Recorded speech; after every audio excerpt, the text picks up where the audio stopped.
Según se ha anunciado en diferentes medios de comunicación, el Tribunal Supremo verá 16 querellas contra el Gobierno por la gestión de la pandemia. Las denuncias parten de funcionarios, médicos, partidos políticos o particulares por varios delitos y la Fiscalía está obligada a pronunciarse. Como saben, el presidente del Gobierno nombró como fiscal general del Estado a la que había sido ministra de Justicia Dolores Delgado, protagonista de algunos de los hechos más curiosos y escandalosos, como aquella comida con el excomisario Villarejo, hoy en prisión, y el ex magistrado Baltasar Garzón, en la que salieron temas verdaderamente escabrosos y escandalosos. Ninguna democracia formal se permitiría algo tan absolutamente impresentable desde el punto de vista democrático como que una ministra de tu propio partido y de tu propio gobierno sea nombrada fiscal general, en teoría un cargo que debería ser absolutamente independiente en defensa de los ciudadanos españoles, de todos los ciudadanos españoles, independientemente de su color político. A pesar de esa anomalía democrática, el Tribunal Supremo ha registrado en las últimas semanas 16 querellas o denuncias contra el presidente del Gobierno y diversos ministros y altos cargos por su presunta responsabilidad penal en la gestión de la crisis sanitaria.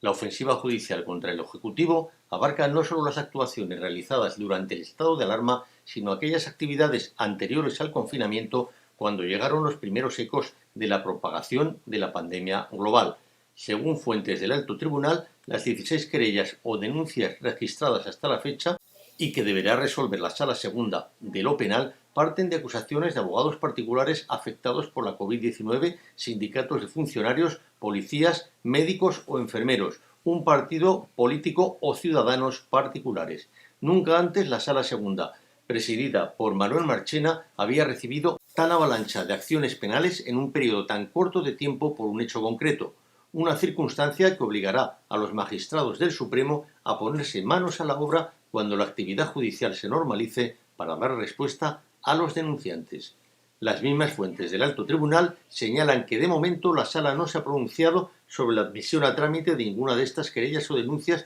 tampoco sobre la imposición de una fianza provisional en el caso de tratarse de acusaciones populares. Desde la Fiscalía del Supremo, que deberá pronunciarse sobre la relevancia penal de cada uno de estos escritos, tampoco se ha movido ficha hasta que no se recupere la actividad ordinaria en el Palacio de las Salesas, suspendida por el decreto del estado de alarma. El primero en abrir la vía penal contra el Gobierno fue un abogado. A finales de marzo, Víctor Valladares acudió al Supremo, competente por la condición de aforados de los miembros del Ejecutivo, para denunciar al presidente del Gobierno, Pedro Sánchez, por delitos de prevaricación y o lesiones por imprudencia profesional por permitir la delegación del Gobierno en la manifestación en Madrid del Día de la Mujer del 8 de marzo. Otro abogado, Raúl Castañeda, fundador del despacho Perico Jurídico, registró una denuncia contra Sánchez por los mismos hechos y su colega de profesión, Luis Alberto Pardo, registró una tercera denuncia en la que expone la posible comisión de un delito de daños por imprudencia. A principios de abril llegó al Supremo una denuncia de una plataforma de nuevo cuño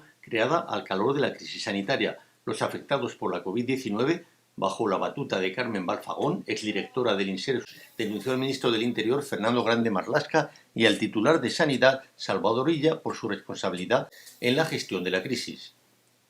La Central Sindical Independiente y de Funcionarios, CESIF, presentó una querella contra Salvador Illa, ampliada esta semana por la falta de protección del personal sanitario para luchar contra el coronavirus. Se trata del colectivo con mayor número de infectados y el sindicato atribuye al ministro delitos de homicidio imprudente, lesiones y contra los trabajadores por infringir las normas de prevención de riesgo. La falta de protección individual y el fallecimiento de 4 agentes llevó a la Asociación Profesional de la Guardia Civil a querellarse a principios de abril contra Illa y Grande Marlaska por delitos similares a los del CESIF. Tras la Semana Santa, la Asociación de Abogados Cristianos presentó acciones penales contra el Gobierno tras la decisión de la Policía Nacional de desalojar a una veintena de feligreses de la Catedral de Granada durante la misa del Viernes Santo.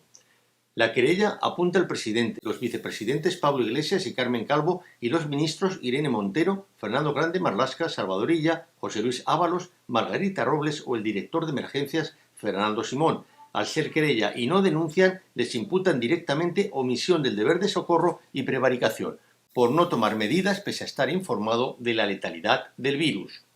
Un colectivo de la Policía Municipal de Madrid también se querelló contra Sánchez e Illa por estos hechos, y el despacho del abogado de Antonio Cortés se dirigió contra el presidente por vulneración de derechos fundamentales por el estado de alarma. Vox también respalda la ofensiva judicial de la pandemia con una querella contra Sánchez, Calvo e Iglesias por delitos de imprudencia grave con resultado de muerte, lesiones y contra los trabajadores. El colectivo sanitario también se ha mostrado activo. El Consejo General del Colegio de Enfermería, la Confederación Estatal de Sindicatos Médicos o la Asociación de Médicos Titulados Superiores han presentado denuncias por delito contra la seguridad de los trabajadores. Además de señalar al ministro Illa, el primer grupo se dirige contra 3 altos cargos de sanidad. Finalmente, una familia de Huelva pide responsabilidades penales al presidente del gobierno y 4 ministros por el fallecimiento de un marinero jubilado de 79 años por la COVID-19. Y hasta aquí el resumen de las 16 querellas presentadas contra el presidente del gobierno, contra otros miembros del gobierno y contra altos cargos del Ejecutivo por diferentes asociaciones y personas a causa de la pésima gestión de la pandemia de la COVID-19. Seguiremos informando para ver cómo se va desarrollando todo este asunto judicial a pesar del control férreo de la Fiscalía impropio de una democracia mínimamente formal. Con absoluta seguridad no van a ser las únicas y se van a registrar muchas más querellas y denuncias contra Pedro Sánchez y el Ejecutivo.